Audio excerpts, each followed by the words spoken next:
전에 그 대만 이제 교회에서 그 한국 예배를 담당하신 어느 목사님이 저한테 막 이렇게 물어봤습니다. 목사님, 어떻게 지금까지 사셨어요? 라고 물었습니다. 근데 그 이유가 무엇이냐면은, 물론 저희도 한인교회입니다만은, 각 나라마다 한인교회가 특성이 다 있는 것 같습니다. 근데 대만의 특성은 이제 주로 한인교회 성도들이 주지원 인구 학생이다 보니까 이제 성도들이 계속 바뀌는 거죠. 그러니까 그분께서 질문하셨던 이거, 자기는 사람들이 갈 때마다 너무 힘들다는 겁니다. 그래서 저보고 몇십 년 동안 그걸 어떻게 했냐고 이제 저한테 물어보시는 것이었습니다. 물론 저희도 마찬가지죠. 이제 사람이 조금 이제 세워져서 일을 할 만하면 가게 되고, 또 그 자리로 그 자리로 돌아가고, 또 그 자리로 돌아가고.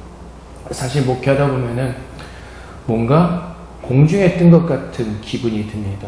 어떻게 이렇게 착실하게 세워져 가고 성장해 가는 것이 아니라, 조금 이렇게 뭐 성장한 것 같으면 다시 사람 확 줄어버리고, 또 다시 일꾼을 세워야 되고 일으켜야 되고, 그래서 어떻게 보면 밑 빠진 독에 물 붓는 것 같은 그런 생각이 들 때도 있습니다. 그래서 우리 교회가 뭐 얘기하는 것처럼, 뭐 보통 사람들이 얘기하는 것처럼 뭐 수적으로 부흥을 합시다, 뭐 어떻게 합시다. 사실은 그것은 불가능한 얘기죠. 여기 사람도 제한된 사람들이 있고, 숫자가 제한되어 있고, 그래서 고민을 많이 합니다. 도대체 어떻게 교회를 목회를 해야 되는가. 근데 사실은 아무리 고민을 해도 대답이 없습니다. 답을 찾을 수가 없습니다. 옛날 우리 여성교회장이 그랬다 그러는데, 뭐 한참 고민하다가 수첩을 열고서 이렇게 빵을 보다가 결국 수첩을 닫고 답이 없습니다. 하나님의 은혜를 구하죠. 여기 마찬가지인 것 같습니다.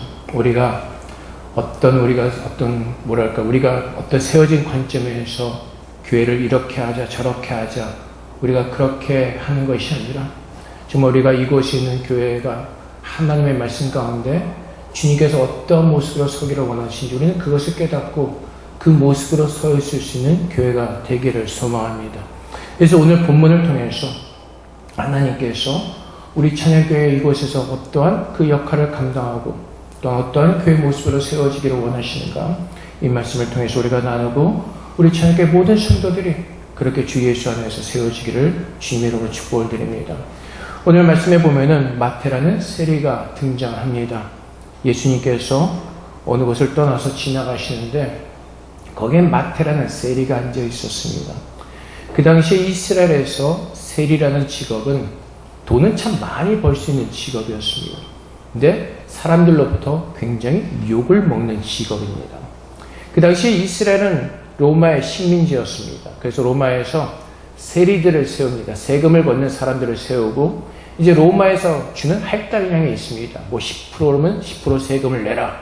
근데 세리들은 그 10%만을 걷는 것이 아니라 거기에다가 훨씬 더 많이 붙여서 세금을 걷습니다. 그리고 로마에 내야 될 그 세금을 제하고 나머지는 다 자기가 착복하는 것이었습니다. 그래서 그 당시에 이스라엘 사람들로부터 세리라는 직업은 굉장히 미움을 받는, 사람들이 굉장히 싫어하는 그런 직업이었습니다. 그래서 율법자들, 특히 바리새인들이 그 세리를 볼 때 자기의 동족들로부터 부를 취하는 그들은 죄인이었습니다. 가까이 할 수 없는 죄인들이었습니다. 근데 예수님께서 그 마태라는 세리를 부르시고 오히려 그 집으로 가십니다. 그리고 거기서 어떻게 하시죠? 음식을 함께 잡수십니다. 아마 마태랑만 잡수신 것이 아니라 여기 보면은 많은 세리와 죄인들, 그러니까 마태가 세리였으니까 같은 업종에 종사하는 사람들 다 불렀겠죠. 세리들도 부르고 많은 죄인들이 와서 같이 먹었습니다. 그러자 그 모습을 본 바리새인이 예수님의 제자에게 이렇게 묻습니다. 너희 선생은 세리와 죄인들과 함께 잡수시느냐? 라고 책망을 합니다. 결국 그것은 무슨 말씀이에요? 저 사람들은 죄인이라는 것입니다. 어떻게 죄인들과 함께 먹고 마실 수가 있냐고 예수님을 비판하는 것입니다. 근데 예수님께서 주신 말씀이 무엇이죠? 너희는 가서 내가 긍휼을 원하고 제사를 원하지 아니하노라 하셨듯이 무엇인지 배우라고 말씀하십니다. 예수님께서 우리에게 베풀기를 원하셨던 것은 긍휼하신 마음입니다. 근데 바리새인들은 늘 어떻게 하죠? 율법을 가지고 정죄하고 판단합니다. 너희는 죄인이야. 너는 이렇게 해서는 안 돼. 늘 그 율법적인 마인드로 사람을 판단하는 것입니다. 그리고 가까이 할 수가 없죠. 그 어려운 사람들, 그 죄인들의 그 고민과 고통과 그들이 어떤 문제로 고민하는지 그들은 결코 알 길이 없었습니다. 자신들의 생각과 판단으로 그들을 정죄하게 바빴던 것입니다. 그것이 오늘날 이 시대를 살고 있는 우리들의 모습과도 동일할 것입니다. 우리는 아니라고 생각합니다. 근데 우리 안에 얼마나 많은 바리새인들의 모습이 있는지 모릅니다. 누가복음 7장 36절부터 47절까지 말씀 보면은 한 바리새인이 예수께 자기와 함께 잡수시기를 청하니 이에 바리새인의 집에 들어가 앉으셨을 때 그 동네에 죄를 지은 한 여자가 있어 예수께서 바리새인의 집에 앉아 계심을 알고 향유 담은 옥합을 가지고 와서 예수의 뒤로 그 발 곁에 서서 울며 눈물로 그 발을 적시고 자기 머리털로 닦고 그 발에 입 맞추고 향유를 부으니 예수를 청한 바리새인이 그것을 보고 마음에 이르되 이 사람이 만일 선지자라면 자기를 만지는 이 여자가 누구며 어떠한 자 곧 죄인인 줄을 알았으리라거늘 예수께서 대답하여 이르시되 시몬아 내가 내게 이를 말이 있다 하시니 그가 이르되 선생님 말씀하소서. 이르시되 빚주는 사람에게 빚진 자가 둘이 있어 하나는 500데나리온을 빚졌고 하나는 50데나리온을 졌는데 갚을 것이 없으므로 둘 다 탕감하여 주었으니 둘 중에 누가 그를 더 사랑하겠느냐. 시몬이 대답하려되 내 생각에는 많이 탕감을 받은 차입니다. 이르시되 내 판단이 옳다 하시고 그 여자를 돌아보시며 시몬에게 이르시되 이 여자를 보느냐. 내가 내 집에 들어올 때 너는 내게 발 씻을 물도 주지 아니하시되 이 여자는 눈물로 내 발을 적시고 그 머리털로 닦았으며 너는 내게 입 맞추지 아니하시되 그는 내가 들어올 때로부터 내 발에 입 맞추기를 그치지 아니하시며 너는 내 머리에 감난이도 붙지 아니하시되 그는 향유를 내 발에 부었느니라. 이러므로 내가 내게 말하노니 그의 많은 죄가 쌓여졌도다. 이는 그의 사랑함이 많으니라.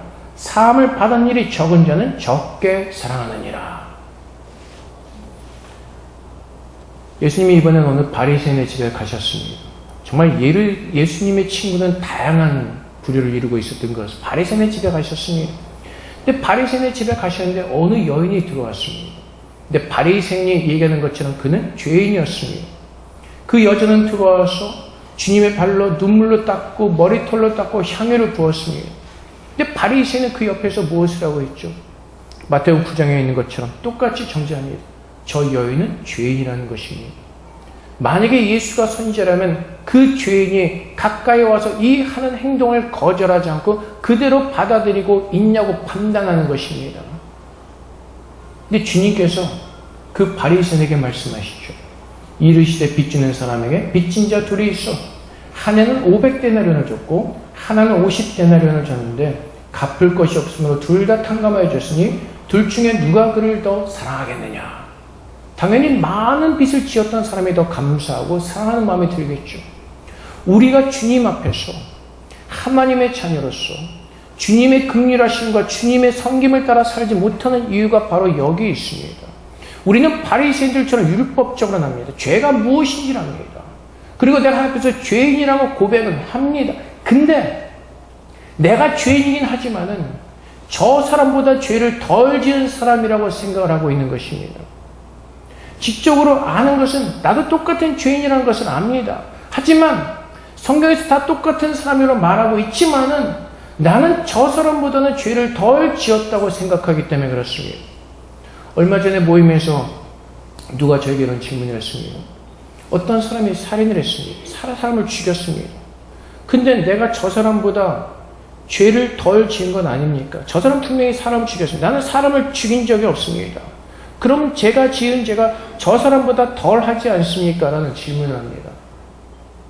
그래서 어떻게 보면은 나는 살인한 사람보다 저 사람보다 나는 그래도 덜 죄를 지었다고 아마 그 질문을 하는 것이겠죠. 그 물어보는 거예요. 도대체 죄가 무엇입니까? 여러분 어떻게 생각하십니까? 여러분들 중에서 사람을 죽여보신 분들은 없을 겁니다. 근데 주님께서 뭐라고 말씀하시죠? 마음으로 미워하는 것 자체가 이미 사람을 죽인 것과도 마찬가지라고 말씀하십니다. 내가 실제적으로 사람을 죽이지 않았지만은 우리는 마음으로 수많은 악행을 저지르고 있다는 사실을 우리는 깨달아야 됩니다. 나는 거룩한 것 같죠? 나는 미워하지 않은 것 같죠? 근데 주님께서 뭐라면 너도 살인한 자 똑같다고 말씀하시는 것입니다. 네 마음으로 미워하고 네 마음으로 죽인 것 자체가 이미 살인한 것과 똑같다고 말씀하시는 겁니다. 나는 저 사람과 같이 실제적인 살인하지 않았습니다. 죽이지 않았습니다. 하지만 내 마음으로 죽인 그 사람은 실제적으로 살인한 사람보다 우리는 훨씬 더 많은 사람을 죽였을 수도 있습니다. 그래서 우리는 내 마음의 죄를 깨닫지 못하는 것이죠. 우리 안에 얼마나 수많은 죄로 가득한지를 내가 깨닫지 못하다 보니까 눈에 보이는 죄로 평가를 하는 것이죠. 그래서 나는 저 사람보다 낫다는 것입니다. 저도 마찬가지입니다. 우리도 모르게 저도 모르게 바리새인과 같은 삶을 사는 때가 얼마나 많은지 모릅니다. 요즘 중국이 굉장히 기독교를 핍박합니다. 그래서 많은 선교사님들이 대만으로 오고 또 다른 나라로 가게 됩니다. 근데 중국에서 오신 선교사님들을 보면은 어떤 분들은 참 중국어를 못하는 분들이 참 많이 있습니다. 제가 속으로 평가하는 거, 판단하는 겁니다. 아니, 중국에서 선교를 했다면서 중국어를 저렇게 못하는데 어떻게 선교를 했지? 뭐 했지? 대만에서도 마찬가지입니다. 저도 모르게 수많은 선교사님들을 평가하고 판단합니다. 저분들은 도대체 뭐하고 있는 거지? 저 중국어로 어떻게 설교를 하지? 근데 제가 얼마나 교만합니까? 그럼 저는 잘하고 있습니까? 그렇지 않습니다. 내 모습을 보지 못하기 때문에 그렇습니다. 예수님께서 말씀하시죠. 네 눈에 낀 들보는 보지 못하고 남의 눈에 낀 그 눈꽃 보면서 책망하냐고 말씀하시는 겁니다. 우리가 그리스도의 마음을 따라서 그리스도의 모습대로 살지 못하는 이유가 내가 하나님께 받은 은혜와 그 구원의 사랑의 크기가 풍성함이 얼마나 큰지를 모르기 때문에 우리는 그리스도의 모습대로 그 온전한 모습을 따라 살아내지 못하는 것입니다. 아직도 우리 안에 내 자아가 살아있기 때문에 그렇습니다. 주님 앞에 나왔던 여인, 주 앞에 나와 눈물을 흘리며 눈물로 발을 닦고 머리털로 그 발을 닦고 향유를 부었던 그 여인은 바리새인이 지적하는 것처럼 죄인이었습니다. 얼마나 큰 죄를 저지른지 모르지 어쨌든 죄인이었습니다. 근데 그 여인은 주님 앞에 나와서 자기의 모든 것을 다해서 주님 앞에 그 긍휼하심을 구하며 그 자비하심을 구하며 주님 앞에 엎드리는 그 겸손한 모습을 보여주고 있는 것입니다. 근데 바리새인은 어떻게 했다고요? 주님이 들어오실 때 형식적으로 영접했다는 겁니다. 너는 형식적으로 나를 영접했고 형식적으로 나를 먹이고 있다는 겁니다. 주님은 무엇을 원하신다고요? 우리의 마음이요. 그래서 우리가 하나님 앞에서 내가 받은 그 구원의 풍성함의 은혜를 알지 못하고 자꾸 우리가 머리로만 일하다 보니까 우리가 그리스도의 삶을 따라 살지 못하는 것입니다. 그리고 율법적으로 바리새인들처럼 살아내는 것입니다. 그리고 우리는 늘 판단의 자리에 앉아있는 것입니다. 주님은 세리와도 식사를 하셨고 바리새인들과도 식사를 하셨고 주님은 그들에게 긍휼을 베푸셨습니다. 주님의 가장 큰 사랑으로 참아주시고 하나님께서 기다리셨습니다. 예수님께서 세리가 얼마나 나쁜 직업인가를 모르셨겠습니까? 예수님께서 그 여인이 얼마나 큰 죄인인가를 모르셨겠습니까? 바리새인이 얼마나 뭐라 그럴까? 이중적인 마음으로 예수님을 대하는지 모르셨겠습니까? 근데 주님은 어떻게 하신다고요? 다 참으시고 그분의 긍휼하심으로 용납하여 주시고 그들을 다 받으셨다는 것입니다. 그것이 예수 믿는 사람들의 모습입니다. 그래서 빌립보서 2장 1절부터 5절까지 말씀해 그러므로 그리스도 안에 무슨 권면이나 사랑의 무슨 위로나 성령의 무슨 교제나 긍휼이나 자비가 있거든 마음을 같이하여 같은 사랑을 가지고 뜻을 합하며 한 마음을 품어 아무 일에든지 다툼이나 허용을 하지 말고 오직 겸손한 마음으로 각각 자기보다 남을 낫게 여기고 각각 자기를 돌볼 뿐더러 또한 각각 다른 사람들의 일을 돌봐 나의 기쁨을 충만하게 하라. 너 안에 이 마음을 품으라. 곧 그리스도 예수의 마음이니. 그리스도 안에 그리스도의 마음을 가지고 행하라고 말씀하십니다. 마음을 같이 하고 같은 사랑을 가지고. 근데 우리는 자꾸 내가 위에 있다고 생각합니다. 그래서 어떤 사람들이 고민을 가지고 얘기할 때 우리는 쉽게 생각할 때가 있죠. 기도하면 돼. 너 기도 안 해서 그래. 아니 네가 믿음 생활을 잘 안 해서 그래. 우리는 바리새인들을 좀 책망하고 지적할 수가 있습니다. 근데 주님께서 원하시는 모습은 어떤 모습이라고? 고민을 들어주고 마음을 같이 하고 함께 고민해주고 함께 주님의 마음으로 기도해주고 함께 주의 말씀으로 권면하면서 그 사람이 믿음 안에서 설 수 있도록 그들의 입장에서 그들을 섬기고 그들을 돌보라고 말씀하십니다. 저도 그랬습니다. 성도들이 잘못할 때는 제 신의 눈높이 보고 그러죠. 그거 안 해서 그래. 이렇게 하는데. 근데 나중에 좀 철이 들고 보니까 성도들이 그 수준이 안 되는 그것을 어떻게 이해를 하겠습니까?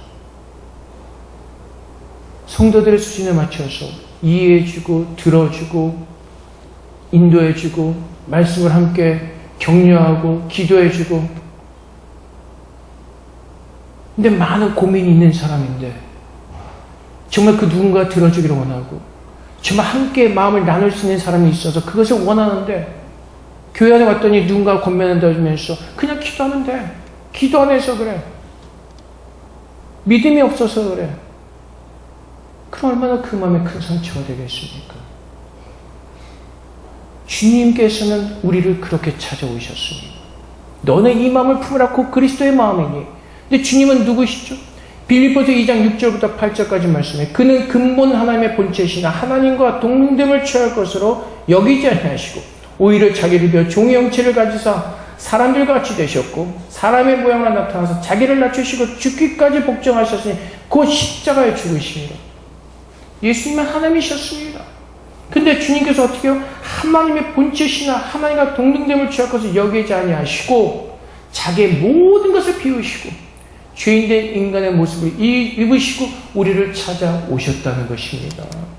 우리를 만나주기 위해서 우리에게 그 구원의 복음을 전하기 위해서 그것이 우리를 구원하신 하나님의 방법이었기 때문에 자신의 모든 것을 다 비우고 겸손한 마음으로 우리에게 찾아오셨다는 것입니다. 이것이 예수를 믿는 사람들의 모습이고 이것이 오늘 주님께서 요구하시는 하나님의 성도들의 모습인 것입니다. 율법적으로 사는 것이 아니라 그리스도의 성민과 사랑으로 그들이 누구인가를 깨닫게 하시고 그리스도의 성민과 사랑으로 그들이 새로워질 수 있도록 함께 위로하고 격려하고 함께 고민해 주는 것, 그것이 하나님께서 기뻐하시는 거룩한 교회 성도들의 모습인 것입니다. 근데 우리 안에 그런 모습들보다는 바리새인들 같은 모습들이 더 많이 있습니다. 제 자신도 좀 아까 말씀드린 늘 그런 모습입니다. 눈에 보이는 대로 판단하고 눈에 보이는 대로 생각하고. 내 하나님은 그것이 얼마나 큰 교만인가를 우리에게 알게 하시고 그리스도의 겸손한 마음으로 우리 안에 치우기를 주님께서 오늘 우리 안에 임재하셔서 그렇게 말씀하고 계시는 것입니다. 에베소서 4장 1절과 4절 말씀에 그러므로 주 안에서 갇힌 내가 너희를 권하느니 너희가 부르심을 받은 일에 합당하게 행하여 모든 겸손과 온유로 하고 오래 참음으로 사랑 가운데서 서로 용납하고 평안에 매는 줄로 성령이 하나 되게 하신 것을 힘써 지키라. 몸이 하나요 성령도 한 분이시니 이와 같이 너희가 부르심의 한 소망 안에서 부르심을 받았느니라. 우리는 누구입니까? 하나님의 자녀로 부름을 받은 하나님께서 구별되게 하신 하나님의 거룩한 백성입니다. 너희가 부르심을 받은 일에 합당하게 행하라고 말씀하십니다.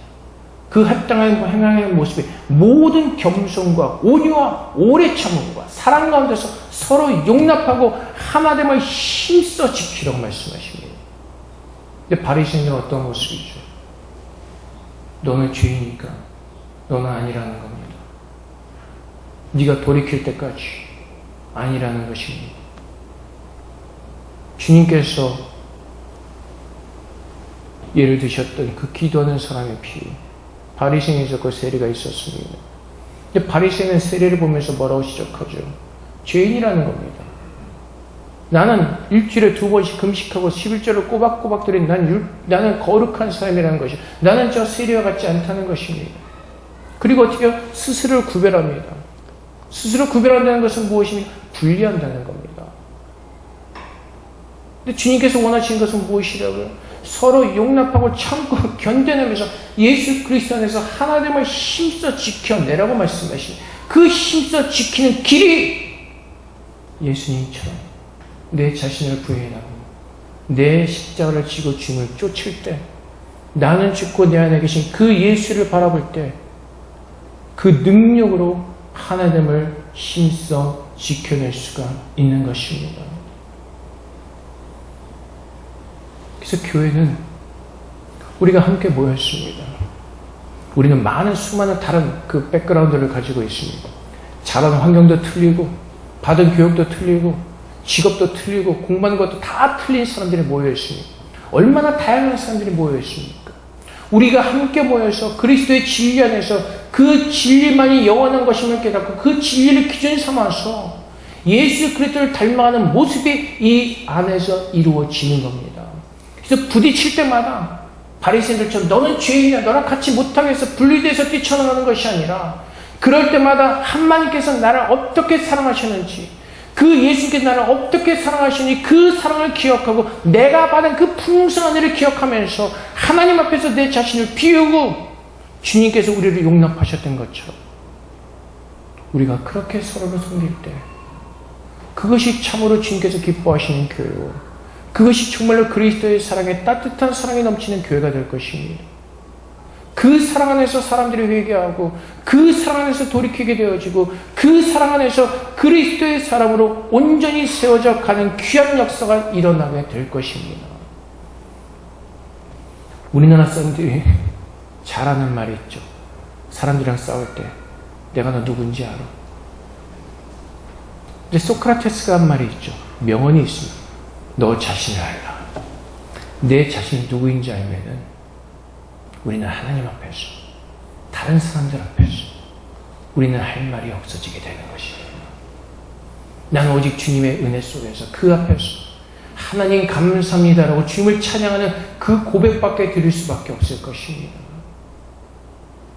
근데 자꾸 나는 뭔가 괜찮은 사람이는 것처럼 나는 똑같이 구원을 받은 난 저 사람보다 죄를 덜 지었기 때문에 나는 괜찮은 사람의 착각 속에서 그래서 늘 겸손을 가장한 그 교만함을 가지고 분리되어지는 그 삶을 사는지도 모르면서 나는 괜찮다는 자부하는 바리새인 같은 삶으로 살아가는 것입니다. 주님께서 요한복음 13장 34절과 35절 말씀에 새 계명을 너에게 주노니 서로 사랑하라. 내가 너희를 사랑한 것 같이 너희도 서로 사랑하라. 너희가 서로 사랑함 이로써 모든 사람이 너희가 내 제자인 줄 알리라. 바리새인 율법사들 하나님 말씀에 능통한 사람들이었습니다. 근데 그 안에 무엇이 없었습니까? 하나님의 사랑이 없었습니다. 그래서 그들은 늘 정죄하고 판단하는 모세의 자리에서는 그 교만함으로 사람들을 대했던 것입니다. 그래서 여러분 말씀을 열심히 보고 기도를 열심히 합니까? 그러면 그 안에 하나님의 따뜻한 사랑이 증거되어져야 되는 것입니다. 말씀과 기도를 보는 것을 끝나는 것이 아니라 정말 그리스도께서 우리를 섬기셨던 그 따스한 온유함과 긍휼하심과 자비하심과 우리가 받은 그 놀라운 하나님의 사랑이 우리 안에 증거되어져야 되는 것입니다. 요즘 기독교인들이 욕을 먹는 이유가 바로 여기 있습니다. 바리새인들처럼 율법사들처럼 우리의 교만함에 살기 때문에 그렇습니다. 우리의 것 더 크게 더 많이 하나님이 원하시는 것이 아닌 우리가 원하는 기준과 방법을 정해놓고 그것을 위해서 열심히 살고자 합니다. 하나님께서 원하시는 것은 세상의 빛이 되라고 말씀하시고 소금이 되라고 말씀하십니다. 그 빛과 소금은 섬김을 통해서 이루어지는 것입니다. 그래서 요한복음 14장 15절 말씀에 너희가 나를 사랑하면 나의 계명을 지키리라. 아까 우리가 그 여인에게 이 말씀을 적용해 보면 그 여인은 주님께서 어떠한 죄를 사주신지 그 여인은 알았습니다. 내가 얼마나 큰 죄인이었고 내가 오늘 주님께 받은 이 죄사함의 은혜가 얼마나 큰지를 알았습니다. 그래서 주님 앞에 나아가 그는 전심을 다해서 그의 모든 것을 다해서 주님을 경외하는 그 모습으로 하나님을 예배했던 것입니다. 계명을 의무감을 지키는 것이 아니라 율법적으로 주의 말씀에 순종하라고 하는 것이 아니라 오늘 하나님께서 내 안에 임재하셔서 내 안에 베푸신 그 구원의 풍성함의 사랑을 아는 것만큼 내 마음으로 그 말씀에 순종하는 은혜가 우리 안에 부어지는 것입니다. 근데 그 풍성함의 은혜를 모르고 자꾸 의무감으로 율법적으로 그렇게 살아보려고 하니까 결국은 내 자신이 무너질 수밖에 없습니다. 결국은 한계에 다다라서 쓰러질 수밖에 없습니다. 사랑하는 성도 여러분, 여기 우리 한인교회 특성상 어떻게 세워갈 수가 없습니다. 사람의 수를 엄청나게 부흥시킬 수 있는 것도 아니고 일꾼들을 계속해서 세울 수 있는 것도 아니죠. 하지만 우리가 할 수 있는 것이 하나 있습니다. 그리스도의 사랑으로 섬기는 것입니다. 누구든지 이 예배당에 있는 우리 모두는 그리스도의 사랑으로 섬길 때 참 그리스도의 교회로서 그리스도의 모습을 가지고 그리스도의 사랑을 나누며 그 구원의 풍성한 은혜를 나누시는 하나님의 교회로 우리는 설 수가 있게 될 것입니다. 그래서 바라기는 우리 모두가 그리스도 안에서 나는 구원받은 자요, 나는 그 하나님의 풍성한 은혜를 받은 자, 그렇게 오늘도 하나님을 사랑하는 마음, 예수 그리스도를 사랑하는 마음, 내 전심을 다해 겸손하게 엎드려 주님께서 우리를 섬기셨던 것처럼 그 사랑하는 삶을 우리가 살아내기를 주 앞에 간절히 소망하면서 기도하는 가운데 우리 청년교회가 그런 따스한 주님의 사랑이 넘치는 귀하고 아름다운 주님의 교회가 되기를 주님의 이름으로 축복드립니다. 그것이 하나님께서 영광 받으시고 그것이 우리가 하나님의 제자된 증거요 하나님께서 기뻐하시는 거룩한 순종의 예배일 것입니다. 그래서 우리 모두가 내 자신을 죽고 하나님의 사랑과 긍휼하심으로 서로가 낮아진 모습으로 섬기는 가운데 오직 그리스도의 모습만이 우리 안에 아름답게 증거되어지는 복된 은혜가 되시기를 주님으로 축복드립니다. 우리 함께 기도하겠습니다. 하나님, 우리 안에 모든 겸손함을 채우시고 그리스도의 풍성한 사랑 안에서 주의 말씀에 순종하며 아버지께서 우리에게 베푸신 그 사랑으로 섬기는 귀한 믿음의 성도 되게 해달라고 우리 교회 되게 해달라고 이 시간 주 앞에 기도하며 나아가도록 하겠습니다. 기도하겠습니다.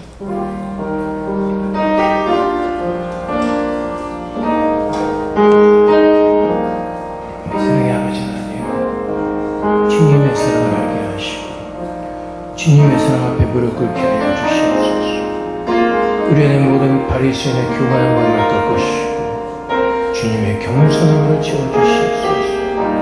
오직 여호와를 아는 것이 우리의 마음을 알아지게 하시고 우리의 삶을 알아지는 은혜가 있게 하여 주시옵소서. 오직 주님의 사랑으로만 살아내기를 소원합니다. 오직 주님의 은혜로만 살아내기를 소원합니다.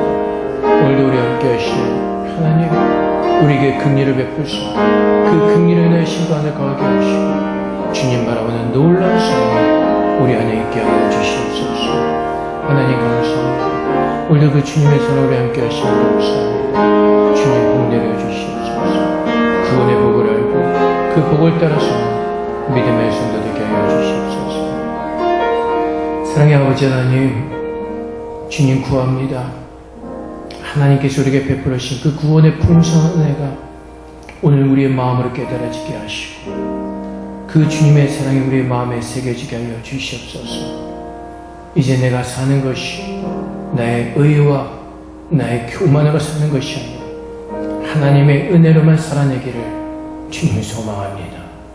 날마다 그리스도를 바라보게 하시고 오늘도 내 안에 살아계신 그 그리스도의 영광을 구하게 하소서. 나는 죽고 내 자신을 부인하고 나의 십자가를 지고 주님을 쫓아가는 주님의 거룩한 성도의 삶을 살게 하여 주시옵소서. 그래서 이곳에 모인 주님의 성도가 모인 이 교회가 예수 그리스도의 따뜻한 사랑으로 충만하게 하시고 그리스도의 은혜로만 풍성한 귀한 교회가 될 수 있도록 도와주시옵소서. 사람들의 숫자에 관계없이 오직 그리스도의 사랑 안에서 하나됨을 힘써 지키며 그리스도의 영광에 사는 믿음의 성도들로 축복하셔서 우리의 마음 가운데 구원의 은혜의 감사함과 평강으로 채우셔서 늘 전심으로 앞에 살아있는 예배를 드리는 긍휼함의 은혜를 드리는 주님의 복된 자녀 되게 하여 주시옵소서. 우리를 그렇게 부르시고 또 그렇게 세워주심을 감사합니다. 예수 그리스도의 이름으로 기도할 때 주의 능력으로 채우셔서 일어나게 하사 날마다 믿음으로 걷게 하시고 앞에 나가는 복된 삶으로 앞에 영광 돌리게 하여 주시옵소서. 감사함의 예수 그리스도 이름으로 기도합나이다. 아멘.